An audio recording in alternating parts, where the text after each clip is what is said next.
السلام عليكم. كيفك؟ صحة خالي زنابل. سلام سلام. بخير بك. شلونك؟ خالي زنابل. وزن خصفة. ساعات استاذ مؤمن سلام. مش فيني ويا؟ يعني اینجا دزا من ویاتم بزنم دوایی او تاکی کردنوی ککرا بو اوی کارابای بسیار کارجمری بو گرکی شادی داویم بکره وکو یک لو گرکانه که دست نشان کراوه و اوی دوایی ام پروسه لهمو هولیر و لهمو کردستان تاکی بکره تا و کن کارابای بسیار کارجمری داویم بکره اما سه مانگه و بزنم ام تاکی کردنو بردوامه ڕای ئێوە چییە؟ هیچ گۆڕاوە بۆ ئێوە پێتان خۆشە جیاوازیەکی وا بووە پێش ئێستا و دوای ئێستا لە کارکردن لە ئیشکردن لە ڕێی خۆتان بابەتی نرخ و پێدان و ئەو پسوولانەی کە بۆتان دێنەوە دەگە ینی دەمەوێت بە شوەیەکی گشتی ڕای خۆت چییە پێم بڵێ؟ بەنسبەت کارەبای 24 کاتژمێری لەگەر کارەبای پێشتری زۆر فەرقەیە. چۆن فەرقەکە؟ بەنسبەت کارەبای مۆلیدا پارەی زۆر داهاتەوە، مۆلیدەی خراپ، کارەبایەکی خراپ، ینی باش نەوە بەڕاستی ماوادی بەخۆی ناو دوکانی شتای لەبەرچی لەبەری ڤۆڵتیدا دەبەست کارەبەن بۆ فول دەبووە زیاد و کەمی زیاد و کەم لێکوانە موادی شتایە بەنسبەت بە کارەبای ئێستا کارەبایەکی 24 ساعتی زۆر باشە هەتا بەنسبەت پارە فەرقێکی زۆری هەیە لەگەر ئەو ڕئیسی پێشتری و برێن ئەو مۆلی دەکات. پێتان خۆشە؟ ڕازین؟ طبعاً باشترە تا پارەکە زۆر کەمترە پێشتری ئەم لێکوانە دوکان ئەم 16 پێوە تقریباً 670,000 رئیسی 100,000 تقریبا 350 ئێستا و کارەبایش پێکردی ئەو ماوەی نیتماگیانی پارەکەی زۆر کەمترە 220,000 بێتەوە کارەبایکی فول کارەبایکی بێ مشکلە زۆر باشە زۆر لێ ڕازینە بەڕاستی لە ڕووی کاتی کارکردن پێشتر کارەبا هەیە نییە لەوانەیە لە ماوەیەکی دیاریکرااو دەبتانتوانی بە بێنە دوکانەکە یان کارەبا نەبووە دوکانەکەتان داخن ئێستا ئێوە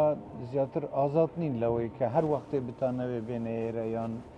ترسیاوەتان نەبێ ئامێرەکانتان ئەو دەستگانەی کە بە کارەبا ئیشەکە نەسووتێن ئەم جیاوازی بینی؟ طبعاً جیاوازی زۆر هەیە چکەم ئێستا لێکوانە میساڵ دوکانی لە ساعت دەکەینەوە قەپات دەگەن کارەبای پێشمان نەبێ ئەمە دەیکوژینەوە ساعت پێی دەکەینەوە سبێنە کە دێنە تا یادشی یان لۆمە فەرقێکی زۆری هەیە ئەم کارەباکەی دەکوژینەوە لەسەرمان حیساب نابێت کارەباکە لەسەر حیساب شتێکی کەمە یعنی فەرقێکی زۆریە لۆمە زۆر باشە بەڕاستی خۆشە هەر لەم گەڕەکە ئەژیت؟ بەخۆشمان لە گەڕەکەینە باڵ لە ماڵێش هەمان تەجروبەیە ئەگەر جەنابەت بتەوێ پەیامێک با وڵاتیانی تری کوردستان بە تایبەتی شاری هەولێر ئێستا باسی تەجروبەی خۆت بکەیت نەسیحەتێکت هەبێ چیان پێ دەڵێ لەسەرەوە؟ من دەڵێم بە هەموو تێیدێ و کارەبای 24 ساعتیە فەرقێکی زۆری هەیە لەگەر کارەبای پێشتر ینی بەڕاستی وەک خۆم ینی شتێکی دەرەجەیەکە زۆر باش کارەبای 24 ساعتی پارەی کەمیش ینی زۆر فەرقێکی زۆری هەیە لەگەڵ مۆلیدەی فەرقی زۆر ینی کارەبای پێشتری و لەگەڵ ئێستا فەرقێکی یەکجار زۆریە بەڕاستی باشە لەگەڵ هاوڵاتیانی تریشی گەڕک نشینەکانی ئەمەی کە دراوسێتان لەگەڵ ئەوانش ئەوانش هەمان ڕێو بچوونیان هەیە؟ طبعاً ئەرێ وەڵی هەموو زۆریان پێ خۆشە زۆر ینی برادەر دۆست دێم دەپسێری کارەبای کۆ دەرێ وەڵی هەر زۆر باش هەر دێ کەس گوێری دەرم وەڵی نازانم میوێ باری لێ بوویتێ و زۆر باشە ینی چەند برادەر تەلەفۆن دەکات دەرێ ئەرێ گەڕاچین گۆ گەڕەکە یەکەم گەڕەکەی گوێ دەست پێ کرایە بەهاری نییە شادیانە کو کارەبای دەرم وەڵی زۆر باشە طبعاً زۆر باشە ینی زۆر باشە کارەبا زۆر خۆشە بگەورە نەبردێ بە معادی کارەباتە بی شتێکی خۆشە ئینشاڵڵا دەبێت ئینشاءڵڵا وش کابرێ گوتنی فەرقی کەم و ینی زۆری فەرقە لەگە کارەبای پێشتر هەم پارەی زۆر خاستن مۆلیدا بەڕاستی مۆلیدێکی خراپ پارەکی یەکجار زۆر کارەبای مۆلیدەی دێ پارەکەشی بدە هیچ دەسەرات نییە کارەبای لێ کاکە وڵەتە زیادە بەزی واری بدەشکە واری بینە نازان وارە زەعیف ینی مشکلە و بەڕاستی ینی بەڕاستی باری هاوڵاتیان ئێستا زۆر لەوەتەی کارەبای ئێستا دایمتان هەیە 24 کاتژمێری هیچ ئامێرێکتان سوتاوە؟ ناوەڵڵا هیچ کارەبا ڕۆتی نەدادەبەزی نەچێشێ دە هیچ مشکلی نایە هەتا ئەمە لێکوانە موبارەدەت بێ دەکەن لە موبەردی دەزانی کارەبا زیاد کەم ینی زۆر بێ مشکلی یان یەک تەوازن فێکە پارەکەی زۆر کەمتر لە زارانی ئینشاءڵڵا هەم هەولێر وای لێ بێت ئینشاءڵڵا وەڵڵا بە هیوای ئەوەی ئینشاءڵڵا سەر بگیری هەم هەولێر وێ بێت ئینشاءڵڵا وای لێ لە هەموو هەولێر هەموو کوردستان جەنابەت دەکەین سوپاس دەکەین دەست خۆش گەلک لێ مەمنونی بەڕاستیش دەرەجێک و زۆر باش زۆر سپاس کاکە دەست خۆش ئینشاءالله یوای شتی باشتر و بە تەمای خۆ ئینشاءالله زۆر سپاس یوای لە زۆر سپاس کاکی سپاس کاکە سپاس خواحافظ تاوانی زۆر سپاس عزيزي من رزداري قلق بخير بي عزيزي من چاکی ناکرد يا خو بخير بي عزيزي من خوش عالم بهاتنت زور بخير بي لسه ماتي يا خو بخير بي كاك محمد كاك ابو كوي صحتكم باشي يا خو بخير بي لسه ماتي قولت كردي قلق بخير بي عزيزي مي ستا گەڕێکی و هەڵبژێردرا بۆ ئەوەی کارەبای 24 کار ژمێریتان بۆ داوین بکرێت بەڵێ هەم بۆ ماڵ هەم بۆ ئەوانەی خاوەنکارە بەڵێ ئەم تەجروبە لە جەنابەت چۆن بووە چۆن ئیبی زۆر شتێکی سەرکەوتو بوو بەڕاستی زۆر پێ مرتاحیشین هیچ کاریگەری هەبووە لەسەر هاوکاریکردن لە کارەکە لە کاتی دەوام هیچ کاریگەری هەبووە لەسەر والله زۆر باش بووە زۆر پێ مرتاحین بەڕاستی یعنی خۆزگا ئەو کارەبایان زووتر بکرابایە ئەی سولا و پارە و هاتنەوە ئەوانە قوربان زیادی کردووە کەمی کردووە ئەستا عادە لەو دقیرە لە پارە ڕیسەکە و لە پارە مۆلەکەی کەمترە ینی بە کۆی گشتی پێشتە زیاترە دەدا کەمتریەدەی پێشتر پارە 5 پێمان لە سەعیسێ بوو 5 ئەمپێر لەگەر کار بە ڕیسی تقریبا بۆ 100 زیاتر ئێستا 1970 لە بۆ هاتەوە نیوەی تقریبا بەڵێ نیوە شتێک زیاتر تەواو بەڵام کێشەی دووکەڵ و بۆن و طبعا دەنگ و شتانە زۆر مرتاحین خۆش هەر لەم گەڕەکەژی بەڵێ ماڵەوەش هەمان شتە بەڵێ ئێوە لێرە دەژین یان ئێوە لە شوێنی ئێوە شەر لە گەڕێکی شادێکە ئەو کارەبای 24 کار ژمێریەکە هەیە یان لە شوێنی کتراتونە تێرە انشاءالله بچینەوی والله زۆر مرتاحین برا گەورە بەڕاستی یعنی نەکو برێم بعنی بەرەو ڕووبێتن بەس لە کۆر ئەو کارە بە مۆل دەبینە باڕکە یعنی پارەی خیالیمەندە ئەم مۆلیدەی هیچ ئیسفادەشی وهاشی نەبوو نەمانتانی سەرێک بە مرتاحی چاپ بکەین و یان شانە بکەین لە بۆی بەحەدەر فیس بوو وەختی خۆی چونکە کارەبای 24 کار ژمێرینە بۆ موالیدەکانیش پێویست بوون ئەوانەی کە موالیدەیان توانیان ینی تەحەدێکی زۆر یارمەتی وڵاتیان بدەنەوە کاتێک کە کارەبای نیشتیمانی نەبووە دابینی بکەن بەڵام ئێستا ئەگەر بتوانین کارەبای 24 کار ژمێری نیشتیمانی بۆ وڵاتیان دابین بکەین دواتر ئەوان دەتوانن بە شێوازێکی تر سوود لە موالیدەکان خۆیان وەربگرن بەڵام بێگومان هەدەفی ئێمە ئەوەیە هاوڵاتی مرتاحی زۆربەی خەڵکی کوردستان بگن کارەبای 24 کار ژمێری وڵا پێم خۆشە گوێم لێت دەبێت کە یعنی تاثیرێکی ئیجابی هەبووە ئەرێنی هەبووە لەسەر کارگەزانانی برا گەورە باوەڕ بکە جاران مشتریمان هەبووە لە من عادز بووە یعنی برادری زۆر خۆشەویستم بووە لەسەر چا لە من عادز بووە لەسەر ئەو مزەفەیە وتی ئێوە ڕاز ناکەن ئەگۆ ناتان سەری من دانیشە من سەر چۆر ناکەم ئەمە لە من عادز بووە گوتی ئێوە ڕاز ناکەن ئەگۆ بە قەستی نەسەری من چاودەکەن نەمزەفن وەلەکە ئێمەش تەشخیص کارەبایەکەم کردیە گوتم کارەبایەکەمان ئەوەندە بەش ناکاتن کەم بێتەوە شێواز و ئاکاری تو ڕێ بکەم ئیدیکە ڕۆیشتە تۆ ڕۆباتی ئەسەر لە من عادزە من ئیشەڵام جارە بێتەوە وەنیا ئەگەر گوێی لێمانە بۆ بێتەوە زۆر ڕاستی یارێ وەڵی زۆر ڕازی باشە پەیامیەوە بە خەڵکی تری شاری هەولێر و شارەکانی تری کوردستان چیە دەتانەوێت تەیدی بەڕاستی ئەمە تێیت دەکەین دەمانەوێت کوردستان سەر تا سەری ببتە ئەو کارەبایە سەر تا سەر ئیشاءڵڵا دەستخۆش لە بەڕێزتان دەکەین لە کارمەندان لە خۆشەویستان لە کەناوەکان بەڕاستی زۆر مرتاحی زۆر خۆش عالیشم بەهاتنێت ئەمە لە مێژە دەمانی بتبینی بەس ئەوە قسمەتی خوای بوو ڕەبی بەخێر بێن زۆر ئاز دەکەین ئەوەکوانەکەی خۆت سەری من ڕەبی بەخێر بێن سەردان یەک دوشوێنی ڕەبی بەخێر بێ گەورەت کردین ڕێزداری سڵاو ڕێزم هەیە إجازة السلام عليكم إجازة زور ممنون سلام فرمو والله شلون باشن بخير بيستر زور سپاس بله فرمو رقي بيدان وهاتين سردان بخير بي المهم من دمویز بیم بزانم لە نزیکەوە گوێم لە ئێوە بێ لەسەر ئەو پرۆژەی دەستمان پێ کردووە بۆ دابینکردنی کارەبای 24 کار ژمێری لە گەڕێکی شادی ئێستا لە هەولێر وەکو یەکەم گەڕک دواتر لە شوێنەکانی تریش ئینشاڵڵا و پرۆژەیە بەردەوام دەبێت ئەگەر ئێوە ڕازی بن اینجا من دەمویست خۆم بێم لە نزیکەوە گوێم لە ئێوە بێ دەمەوێت ڕازین لەو پرۆژەیە پێتان وایە هاوکار بووە سوودمەند بووە يعني هیچ هاوکاری کردووە بۆ ئێوە یان لە ڕووی هەبوونی کارەوەی 24 کاتژمێری وە لە ڕووی نرخیشەوە من حەزەکەم بە ڕاشکەوی پێم بڵێ تەجروبەی ئێوە چۆن بووە لەگەڵ ئەم پرۆژەی ئەم سێ مانگە لەخوای بەزیاد الحەمدولله یعنی زۆر باشتر لە مۆلیدەی لەویکەش باشترە ڕێسی پێشترێش الحەمدولله ئێستا ئەم دوو سێ مانگە کارەبای بەردەوامتان هەبووە لەخوای بەز ئەگەر جار بەجار 5 دقیقەک بڵێ ئەمە هەندێک تەکنیکی خەلەلی تەکنیکی هەبووە کە ئەوش چارەسەر دەکرێت بەێ دەنا الحەمدولله ئەتو خۆشبی لەخوای بەزیاد الحەمدولله چعیبین پێتان وایە ئەم پرۆژە شوێنەکانی تریا و لێریش بگرێتەوە هەموو شوێن وای لێ بێت ئەرێ وەڵاهی جەماعەتی سەرۆک ئەرێ وەڵاهی ئەگەر ئەرێ وەڵاهی قسووری مەکە لەخوای بەزیاد الحەمدولله سەری گرتە ئینشاءالله سەریش دەگرێت ئینشاءالله لەخوای بەزیاد الحەمدولله زۆر باش ئێوە چۆن دەیبینن پێتان خۆشە عیبنیە لەسەر سەرۆکی عیبمان نییە لەخوای بەزیاد بیتنە گوسا بن الحەمدولله الحەمدولله خێر بین زۆر زۆر سپاس چێشەمانێ لەخوای بەزیاد پێنج زیرێکی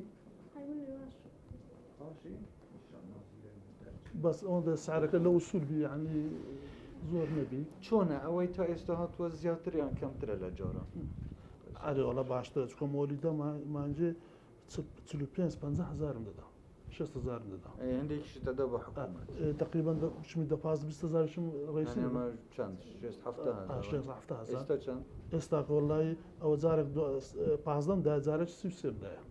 ینی کەمترە بەری ئەرێ وەڵا من بۆ ئێوەیە ئێوە وەرە بەخێر سەر چاو زۆر مەمنون خۆش تو بەڕێزی زمان سەر دەست خۆش گەی جازم بدەم من ڕۆم سەردان شوێنی بەخێر بێ سەر هەردوو چاوم بێ ئەوماری خۆتە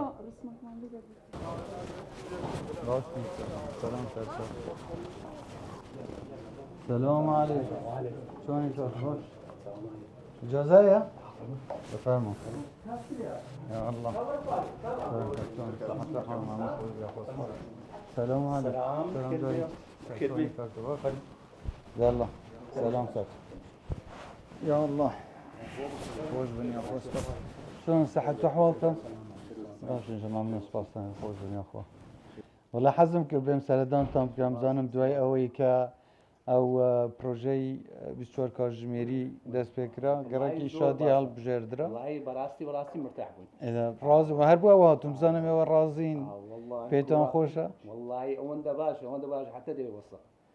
بەڕاستی پێتان خۆشە شوێنەکانی تریشوا لێ بیاگەر ئێستا ئێوە بتانەوێت لەگەڵ هاوڵاتیانی تری کوردستان شاری بیانی گەڕەکەەکانی تری شاری هەولێر کە ماڵی کچەکانە ماڵی کوڕەکان خوایان دەوێت ئەی لە ڕووی نرخەوە هەستەکەن کە ئێستا باشترە لۆمە قازانز بووەکە ئەوکە من تقریبا 3 مانگە کارەبای کەس بێنان دێت فرێدا تقریبا نهات و 2000 هاتوو باشە زۆر باش لەسەر ئەوەی چەند کارەبا زیاتر و کەمتر بەکەڵک بێنی یعنی ئەگەر زۆر سرف ناکەم زۆر سەرفینەکەی سولەی کەمتر دێتەوە ئەم بەس مبەریدەی پێ دەکەم تەواو بەێ بەس ڕازین لەو والله زۆر لە ئەمە 3 ئەمپێرم هەبوو مانچێ تقریبا 40,000 داهات 45,000 داهات أكيد كان مسؤول نفصال نوتكان براسي خلك خول بروج دبيت شتيشي بأندازة باشا خالد بشويش قشتيش رازي لوزعي شكل برجون دي خلق كده زارم أجر 3 أمبير مولده ويا خلقش مثلا حوالك أساي نزكي أو باري دسو كسر تقريبا نتوان بقول هر باري مولد كم زيادة ولا خلق نفس المرتاعة هم كان ساعة كهرباء خربەت من ئەمەوێ ئەوە بزانم پارەی نیشتیمانی و موالیدە بەیەکەوە پێشتر چەند بوو ئێستا ئەو نرخە زیاتریان کەمتریان وەکو یەک وایە لقى مولدي كان شتش فرق ولا نفسيا خلق مرتاعة لبرو خاصة اللي هو برو ورزستان دوري زاران أجازستان بعتها خلق دماري هم كذا يقدر ينو ولا إستا شخص عدا يقدر نتيا وخلق هي مثلا كانت يدوروا على دوام زار أجر رئيسين وكلينا بقى وتينا بو إستا دتواني بين هم كات وتينا ماري جەلەسەرەوە دەمێنیتەوە چەند کارەبا بەکاردێنەوە نییە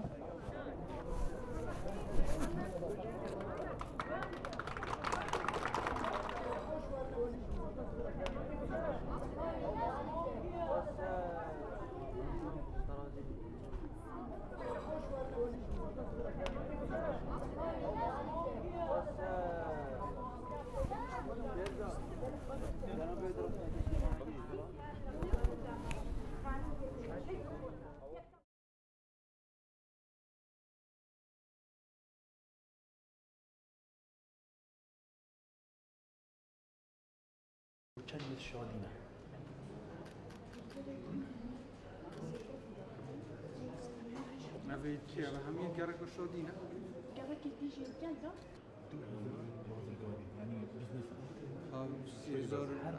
بەناوی خدای گەورە و مێرەبان